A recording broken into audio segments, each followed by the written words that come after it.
In today's video, I'm going to be putting one of the market's best markers up against one of the cheapest that you can buy, all to find out if it's worth spending just a little bit extra. What's going on YouTube? My name is ADCArtAttack and welcome back to another episode of Cheap versus Expensive. This is the long-running series where I take two art supplies in the same category, put them up against each other to find out which one of them is worth it at their respective price points. And wow, today do we have a very special episode with one of the biggest price differences we have ever seen. One of the oldest companies on the market, the Winsor & Newton markers are exceptional and very often are highly praised by myself for offering one of the best quality markers at a very affordable price. If you live in the EU. Yeah, sorry America, you're gonna have to pay just a little bit extra for these. Who doesn't love felt pens? They look pretty. Hang on, I just noticed. There's really not many colors in here. It's it's just filled with duplicates, so nice. The rules are simple. I will be creating one piece of artwork using each of these collections. The styles won't match. I will be working towards the strengths of each of these products, and wherever that leads me, I don't know. But by the end of this video, I hope to have answered which is worth it and if it is worth you spending just a little bit extra for a more premium product. Right, let's find out. So before we put these products to the test, we need to get ourselves a drawing down on this paper, a battleground, something that we can use to compare the two products. And as there is a brand new movie coming out real soon that I'm sure you have heard of, I think it's only right that the main character of this film is the subject of today's piece of art. That's right, Mario. The thumbnail probably spoiled it. I am such a Mario fan. I used to love this game growing up, and to see there is finally they're finally making a movie. I'm so happy. How cool does Bowser look, by the way? Oh my gosh. Anyway, so this drawing is created to be a symmetrical piece. It's not really referenced from anything other than the standard Mario image, but I'm trying to make it as somewhat symmetrical as I possibly can to make this battle fair. There's really not too much I can say about this. It was a fairly simple drawing to do, there's not much going on here, but with the drawing done, it's time to move on to refining the line work. However, for that, I'm gonna need a little bit of help with this. This is a light pad. It's going to allow me to transfer my drawing to another piece of paper, and it is awesome.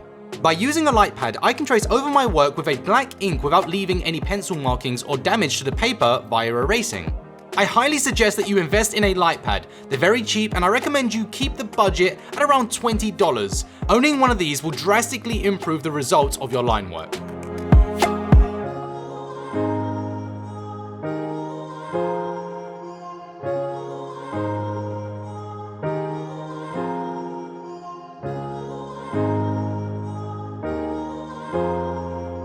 So the line work is done, and it's not too bad. It's not a perfect drawing, but it's a battleground. And when has a battleground ever been? I've always got an excuse. All right, so let's kick things off, starting with the felt pens. Nobody ever expects quality work when using these. So I think that today, yeah, it's probably gonna go just as expected. All right, so kicking things off with the cheap side first, these felt pens.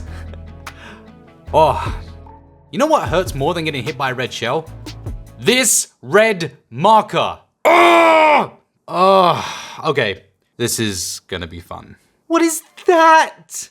All right, so we are off to a bad start here, but I do love these colors.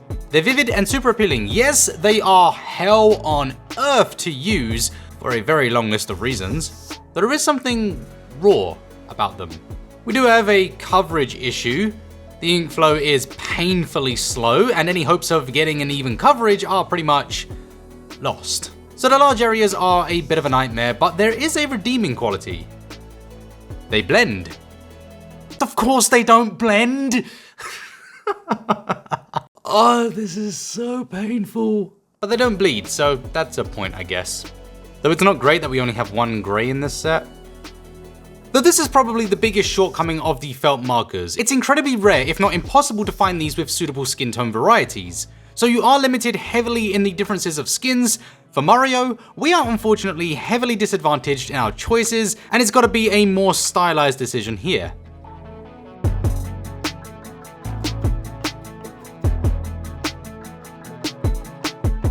won't lie, I chose not to spend too much time using these felt markers and discussing them because there really are not many redeeming qualities about them. Sure, the colors look great and they are pretty, but they are truly a nightmare to use. A lot of destruction on the paper, a lot of chaos, there's no blending. It's not an enjoyable experience and I don't like them, and there's the results. What do you think? Do you agree with me, or am I being a little bit too harsh in my opinion of these markers? So we're going to move on to the Pro and brush markers now, and this should be a lot more enjoyable for multiple reasons. The first one being, unlike the felt markers, Winsor & Newton have a much larger variety of colors. I own around 150 of these in total, so today I will utilize as many as I can. And instantly you feel the difference. Alcohol markers are the artist standard and they will always feel superior. But it's more than that. The colors are natural, and sure, they aren't as vivid as our felt markers, but they are softer on the eye, easier to work with, and completely user-friendly, with almost no effort being required to achieve those smooth blends. And not having to deal with the particles this time around is an absolute treat.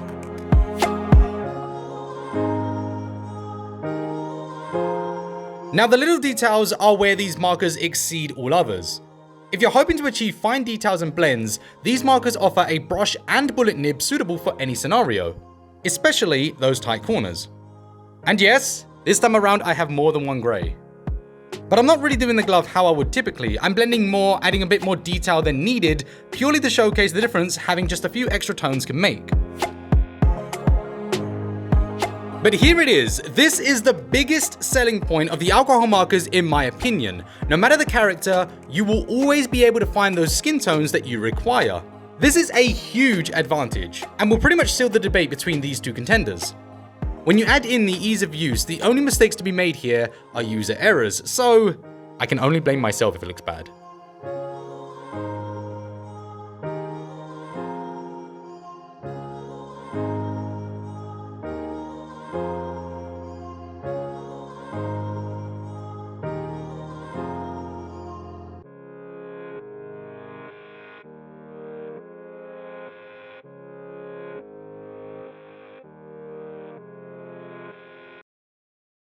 So the question is, which is worth it? Should you be spending just a little bit extra for a more premium product? The Pro markers where I live are $1 per pen, meaning that I can get 18 felt markers for the price of one Pro marker. Not really much you can do with just one marker. So should you spend 18 times the price to get the same amount of colors? Absolutely! And it's not even a debate.